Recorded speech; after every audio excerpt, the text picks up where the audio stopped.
The research vessel Zixnera dropped out of hyperspace at the edge of an unremarkable solar system.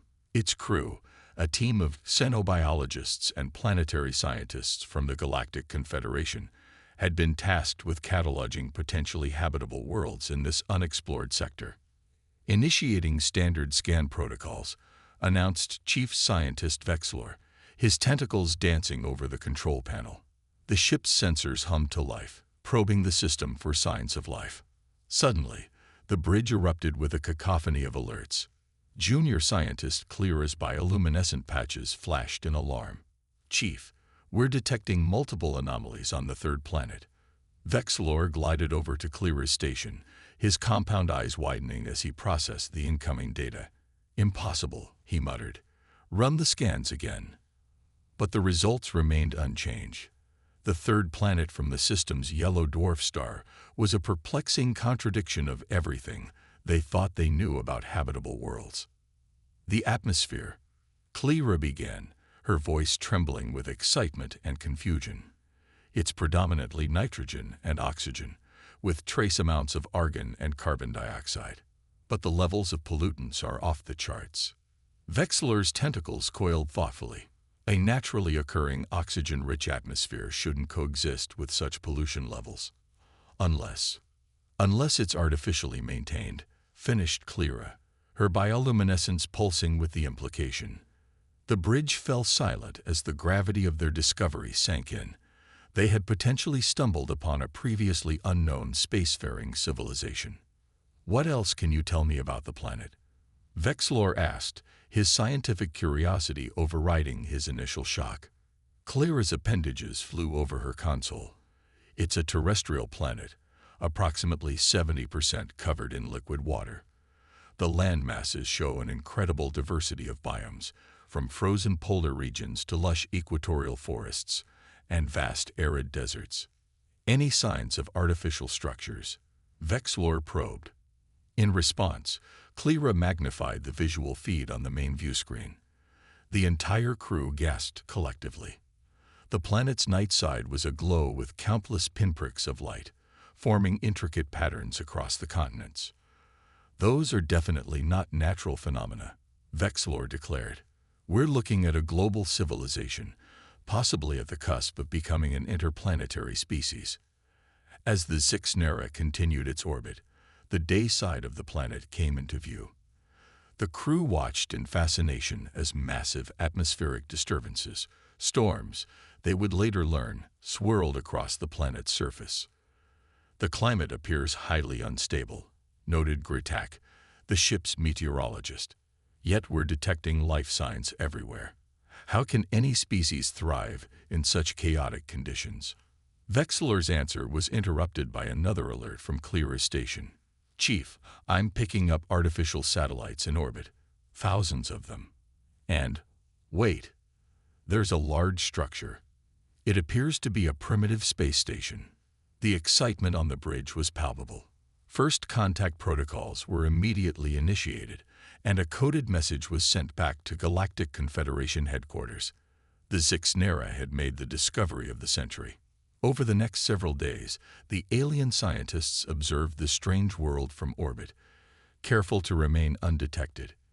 They marveled at the resilience of the planet's dominant species, which they had begun calling bipeds, due to their peculiar method of locomotion. These bipeds seemed to inhabit every corner of their world, from the freezing polar regions to the scorching deserts. They built towering structures that scraped the sky and burrowed deep into the planet's crust. They traversed their world in vehicles that spewed noxious fumes, yet also harnessed the power of their sun and wind. "It's as if they're at war with their own planet," Gritak observed one day. "Look at how they reshape entire landscapes, redirect rivers, level mountains. It's unprecedented." Vexlor nodded thoughtfully. "Yet they also seem to revere their world. See how they set aside vast tracts of land, seemingly untouched. They're a paradox, these bipeds." As the days turned into weeks, the alien scientists grew increasingly fascinated by the bipeds' behavior.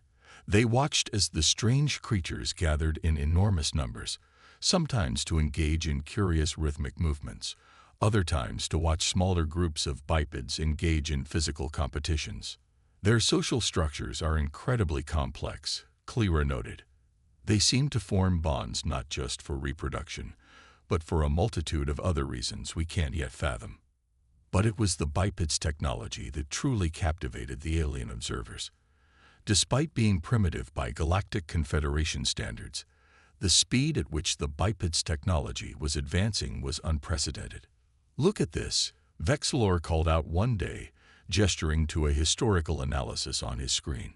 In just a few hundred rotations of their planet, they've gone from rudimentary combustion engines to rudimentary spaceflight. The rate of advancement is exponential. The implications were both exciting and terrifying. If the bipeds continued to advance at this rate, they could become a major player in galactic politics within a few generations, or they could destroy themselves before ever leaving their solar system. As the Six Nera prepared to break orbit and return to Confederation space with their findings, Vexilor gathered his crew for a final briefing. "What we've discovered here is unlike anything in recorded galactic history," he began, his tentacles gesticulating for emphasis. "A species that seems to thrive on conflict and contradiction, that reshapes their world to suit their needs yet also adapts to its harshest environments. They're aggressive, yet capable of great acts of altruism. They're destructive, yet also deeply creative." He paused, letting his words sink in. "The galaxy as we know it is about to change. The bipeds of this blue world, this Earth as they call it, represent a new paradigm. Whether they become our greatest allies or our gravest threat remains to be seen. But one thing is certain, the age of humanity has begun."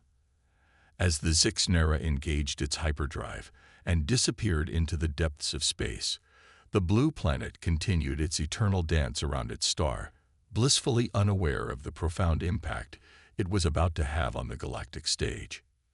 The human puzzle, the grand auditorium of the Galactic Confederation Science Academy, was abuzz with anticipation.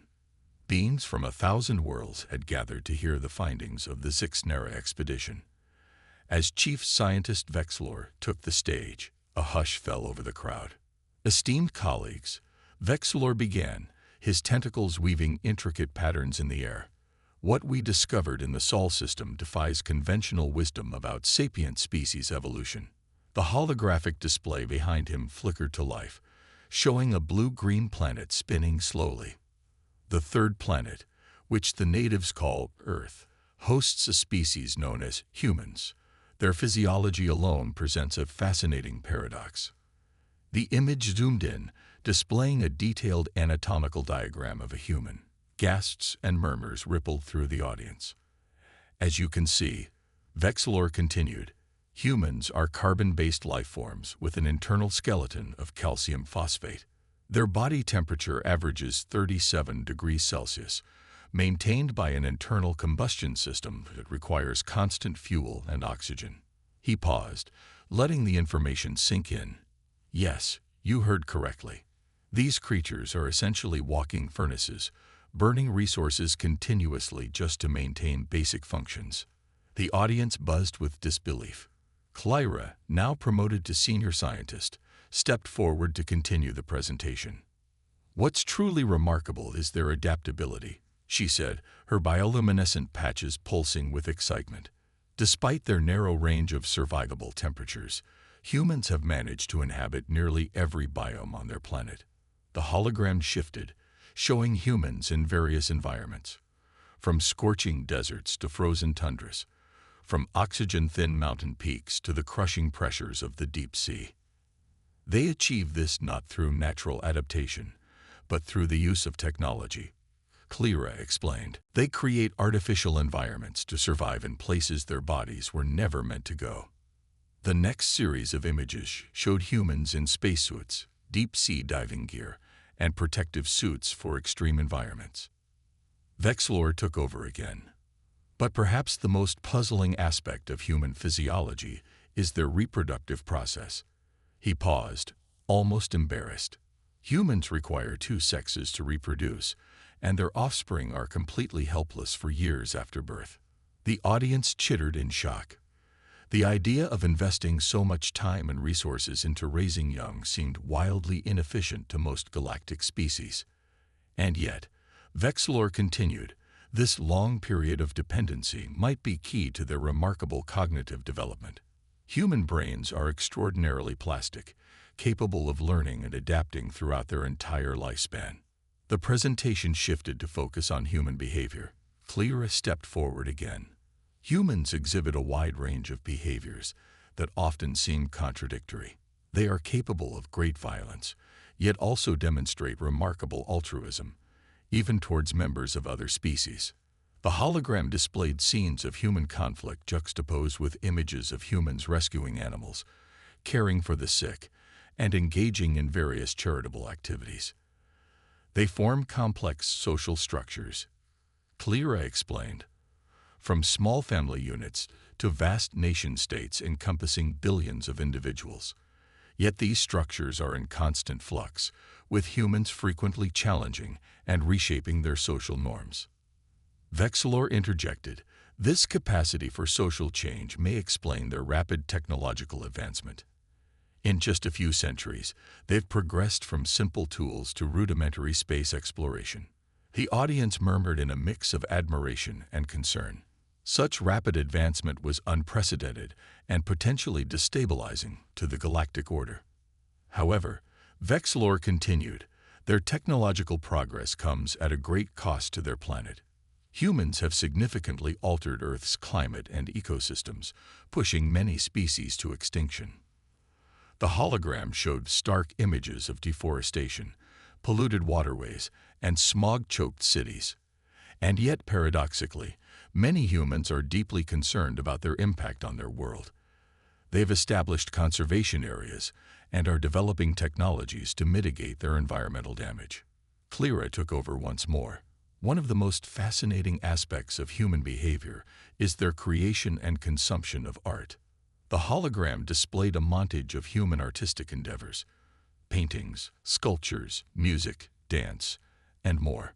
Humans devote significant time and resources to creating and experiencing these non-essential sensory stimuli.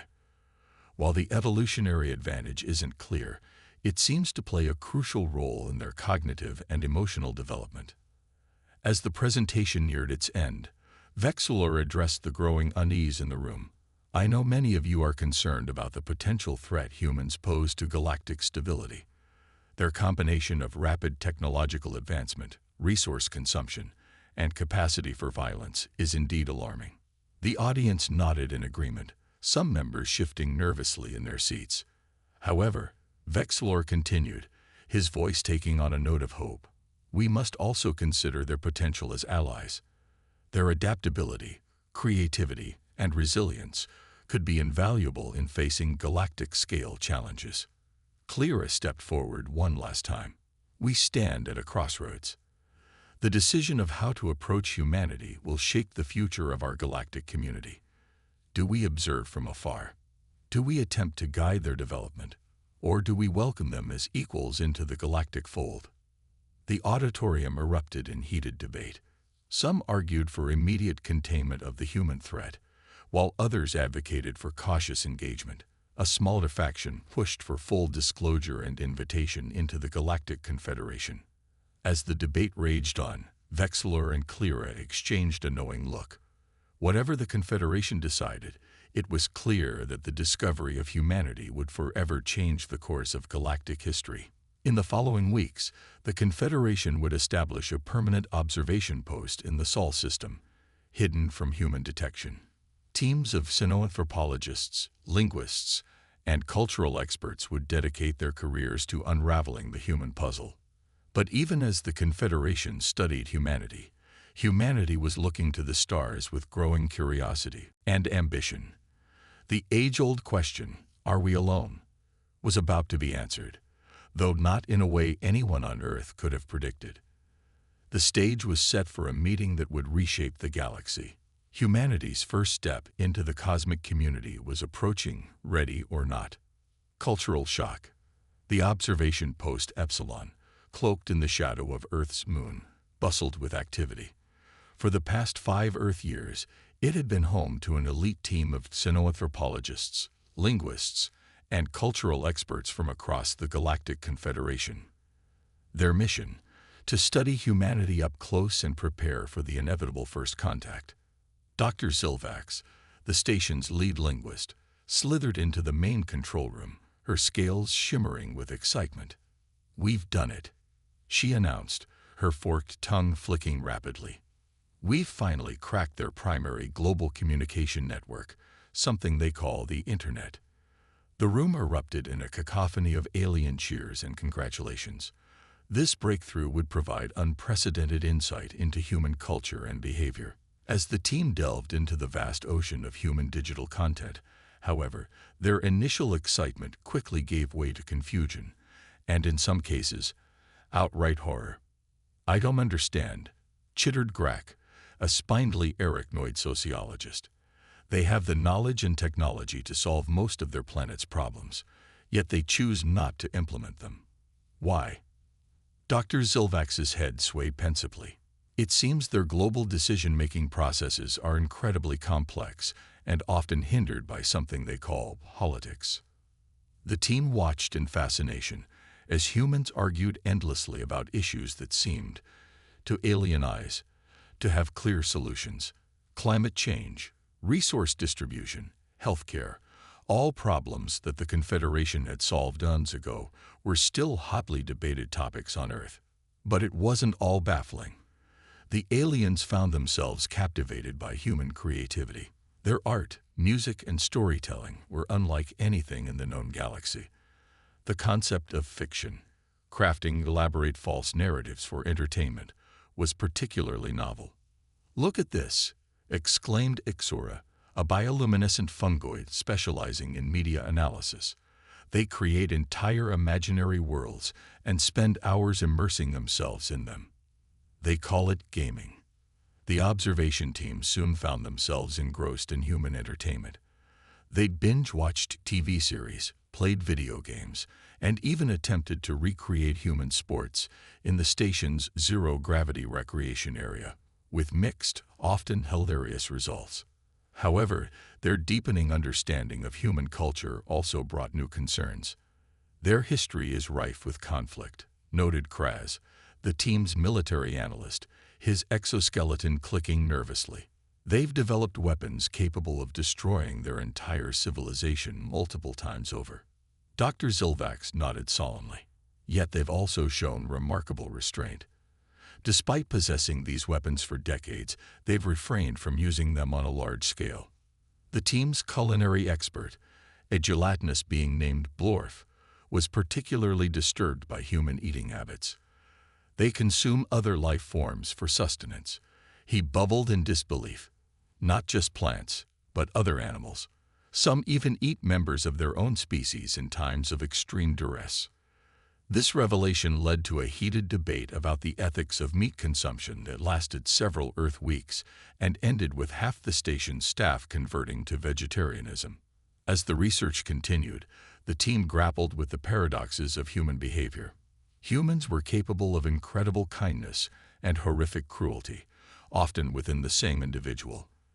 They created breathtaking works of art and music, yet also reveled in mindless entertainment. They possessed the scientific understanding to save their planet, yet continued behaviors that endangered it. "I think I'm beginning to understand," Dr. Zilvax announced one day. "Humans are driven by something they call emotions. These aren't just simple response mechanisms like we have, but complex, often contradictory feelings that heavily influence their decision-making." To demonstrate, she played a series of human music pieces, each eliciting different emotional responses. The aliens listened in awe as they experienced joy, sadness, anger, and a myriad of other feelings they had no names for. "This is why they're so unpredictable," Zilvax explained. "Their actions aren't always based on logic or self-preservation, but on these intangible emotional states." The revelation was both enlightening and concerning. How could the Confederation hope to establish peaceful relations with a species so driven by unpredictable emotional responses? As the team grappled with this question, they made another startling discovery. Humans had been broadcasting their presence into space for decades, sending out radio waves, television signals, and even deliberate messages to potential alien civilizations. They're actively seeking contact, Grach realized. They want to know they're not alone in the universe. The irony wasn't lost on the observation team. Here they were, studying humans in secret, while humans were shouting their existence to the cosmos. But perhaps the most shocking cultural discovery came when the team delved into human speculation about alien life. They found countless movies, books, and TV shows depicting first contact scenarios, some peaceful, many violent. They've been imagining us long before they knew we existed, Ixora marveled, her bioluminescence flickering with excitement. As they watched human films about alien invasions and interstellar wars, the observation team couldn't help but feel a mix of amusement and concern. The human's imagination was vivid, but often deeply misinformed. We need to be very careful about how we approach first contact, Dr. Zilvax warned. Their expectations and fears about alien life are deeply ingrained in their culture. One wrong move could lead to panic or hostility.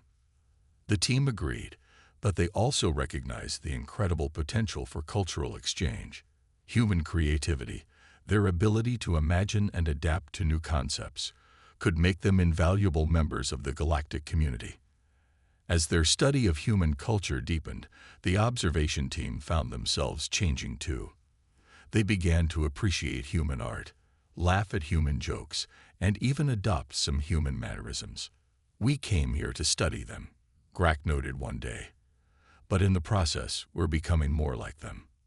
Dr. Zilvax nodded, a very human gesture she'd unconsciously adopted. Perhaps that's the key to successful first contact.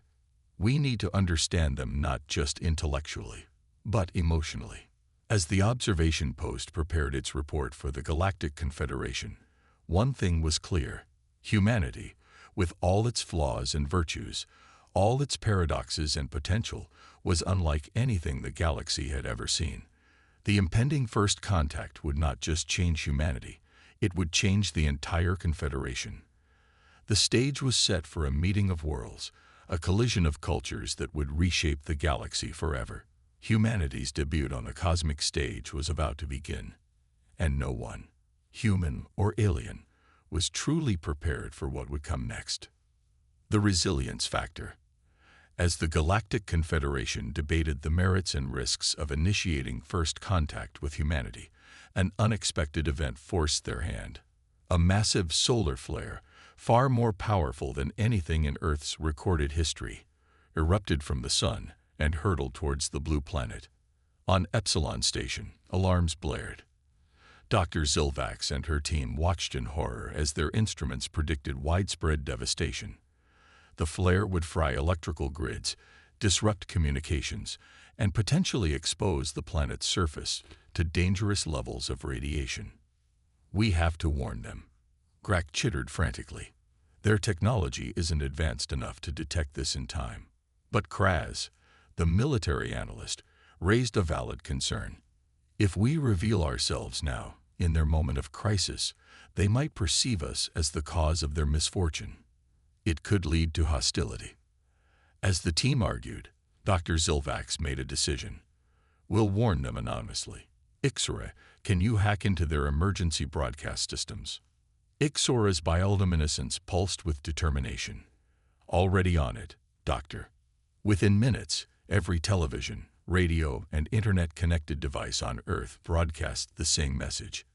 A detailed warning about the incoming solar flare and instructions for minimizing its impact. The observation team watched with bated breath as Earth's government scrambled to respond. Would humanity heed the warning? Or would they descend into panic and chaos? What unfolded over the next 72 hours left the alien observers in awe. Instead of widespread panic, they witnessed a planet uniting in the face of crisis. Nations that had been bitter enemies just days before now coordinated their efforts. Scientists and engineers worked around the clock to reinforce power grids and communication networks. Ordinary citizens organized community shelters and stockpiled supplies. "It's remarkable," Blorf bubbled, his gelatinous form quivering with excitement. "They're not just trying to survive. They're actively working to mitigate the damage to their civilization." As the solar flare struck, the aliens watched anxiously. Despite their preparations, the impact was severe. Entire cities went dark. Communication networks fell silent. For a terrifying moment, it seemed as though Earth had been knocked back to its pre-industrial era. But then, something extraordinary happened. All across the globe, humans began to adapt. In areas where technology failed, they reverted to older methods. Neighborhoods organized watch groups. Communities shared resources. People who had never spoken to their neighbors before now worked together to rebuild. Dr. Zilvax watched in fascination as humans displayed an uncanny ability to improvise and overcome. "It's as if adversity brings out the best in them," she mused. Kraz nodded, his exoskeleton clicking thoughtfully. "It's a trait born from their harsh evolutionary history. They're hardwired to come together in crisis." As the days turned into weeks, Earth began to recover. Piece by piece, the power grids came back online.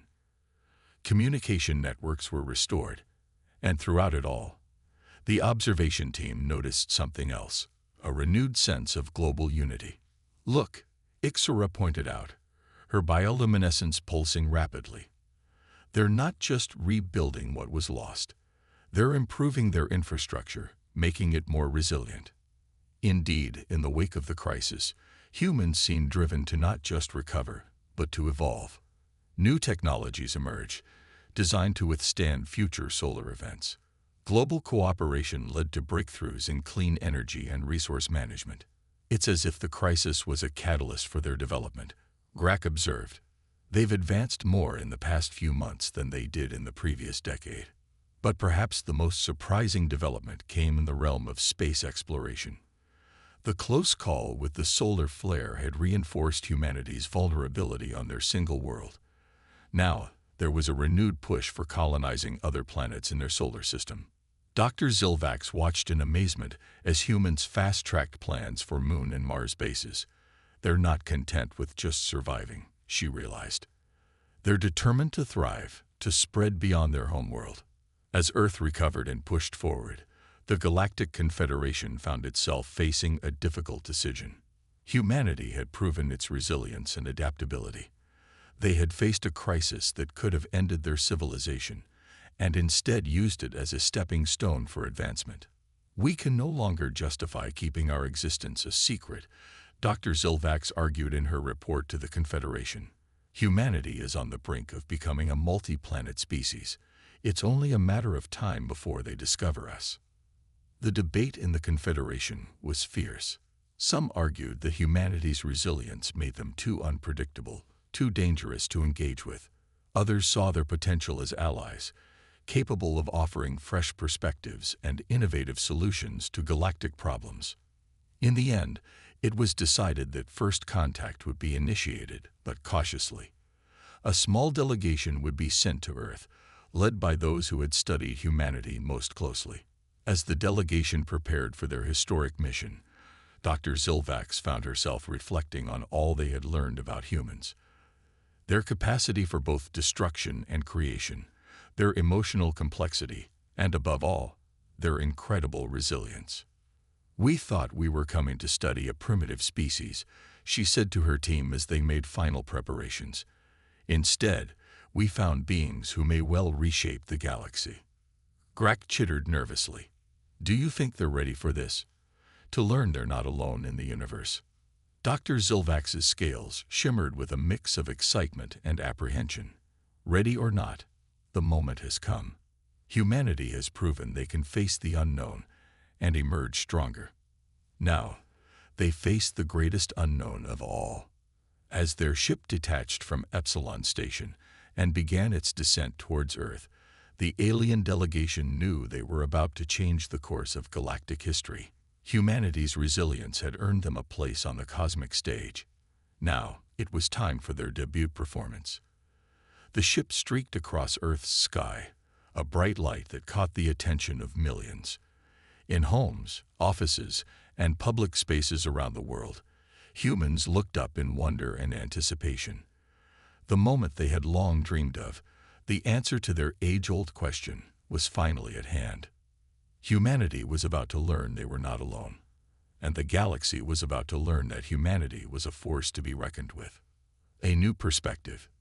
The alien delegation's ship touched down in a carefully chosen location, a neutral zone agreed upon by Earth's nations in a hastily convened global summit. As the sleek craft's doors opened, humans from every corner of the globe watched with bated breath, united in this historic moment.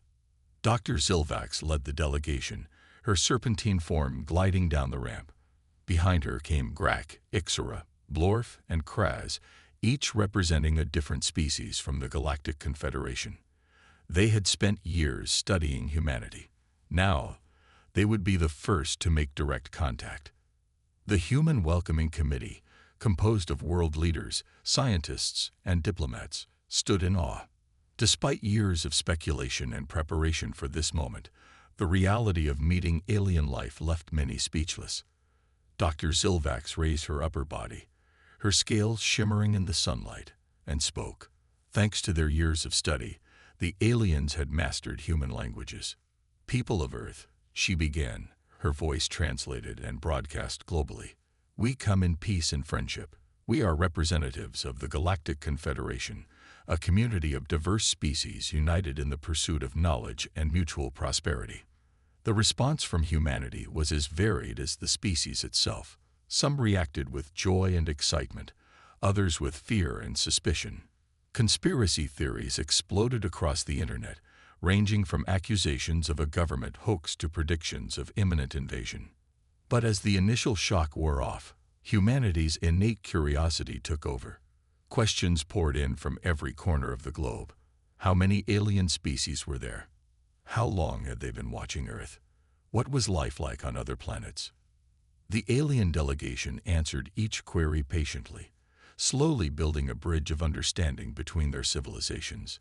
They explained the Galactic Confederation's structure, shared stories of other worlds, and outlined the incredible scientific advancements that awaited humanity should they choose to join the galactic community. However, it wasn't all smooth sailing. When humans learned that they had been observed for years without their knowledge, many reacted with anger and feelings of violation. The concept of galactic laws and regulations chafed against some nations' sense of sovereignty. Dr. Zilvax and her team found themselves navigating a complex diplomatic minefield. They had to balance full disclosure with sensitivity to human emotions and cultural norms, a challenge even with their years of study. We understand your concerns. Dr. Zilvax addressed a particularly heated United Nations session. We did not reveal ourselves earlier because we wanted to understand you, to ensure that our eventual meeting would be peaceful and productive. We have learned that humanity values its independence fiercely, and we respect that. We are here not to rule or impose, but to invite you to join a larger community. As days turned into weeks, and weeks into months, the initial frenzy of first contact began to settle into a new normal. Human scientists worked alongside alien counterparts, accelerating advancements in medicine, energy production, and space travel. The promise of interstellar exploration fired the imagination of a new generation. But it wasn't just humanity that was changing. The aliens found themselves profoundly impacted by their interactions with humans. I never expected to be so moved, Ixora confessed during a private meeting of the delegation. Her bioluminescence pulsed with complex emotions. Their art, their music. It stirs something in me I can't explain. Grak chittered in agreement. Their ability to find humor in almost any situation is remarkable. I find myself laughing, I believe it's called. Even the stoic Kraz had been affected. Their martial arts, he clicked, his exoskeleton quivering with excitement. They've developed fighting styles that could be effective even against species with vastly different physiologies. It's brilliant. Dr. Zilvax nodded, her scales rippling thoughtfully. Humanity is changing us just as we are changing them. Perhaps this is the true power of cultural exchange. As Earth took its first steps into the galactic community, the Confederation found itself reevaluating many of its long-held beliefs and practices. Humanity's adaptability, creativity, and resilience offered fresh perspectives on age-old problems. Human diplomats, with their unique blend of logic and emotion, proved surprisingly effective at mediating conflicts between alien species. Earth's diverse ecosystems became a hub for xenobiological research. Human art and entertainment spread across the galaxy, sparking a cultural renaissance on worlds that had long ago settled into stagnation. But perhaps the most profound impact came from humanity's indomitable spirit. Their ability to face adversity, to pick themselves up after failure and try again, inspired other species to push their own boundaries. One Earth year after first contact, Dr. Zilvac stood before the Galactic Confederation's Grand Council to deliver her final report. Esteemed members of the Council, she began, her voice steady but filled with emotion. When we first discovered Earth, we saw a primitive species on a death world, bound by their own contradictions. We debated whether they were a threat or an opportunity. Now, I stand before you to say that humanity is neither, and both. She paused, letting her words sink in. Humans are a mirror, reflecting back to us our own potential and our own flaws. They remind us of the passion that drove us to the stars in the first place. Their contradictions, which we once saw as a weakness, are in fact their greatest strength. It allows them to see problems from multiple angles, to empathize with vastly different beings, to imagine possibilities where we see only obstacles. In just 1 year, humanity has already left an indelible mark on our Confederation. They have sparked a renaissance in art, pushed the boundaries of our science, and reminded us of the joy of discovery. Yes, they are unpredictable. Yes, they can be dangerous. But they are also capable of incredible kindness, breathtaking creativity, and unparalleled determination. Dr. Zilvax's scales shimmered with conviction as she delivered her conclusion. I propose that we elevate Earth to full member status within the Confederation. Not because they have reached some arbitrary technological benchmark, but because we need them. We need their fresh perspective, their adaptability, their relentless optimism in the face of adversity. The galaxy is vast and full of wonders, but also dangers we have yet to imagine. With humanity by our side, I believe we will be ready to face whatever the universe has in store. As the council chamber erupted in debate, Dr. Zilvax allowed herself a small, very human smile. The journey that had begun with the Zixnera's discovery of a small blue planet had led to this moment. Whatever the council decided, one thing was certain. The galaxy would never be the same again. And somewhere on Earth, a child looked up at the stars, dreaming not of what lay beyond, but of the day she would go there herself. The age of humanity had truly begun.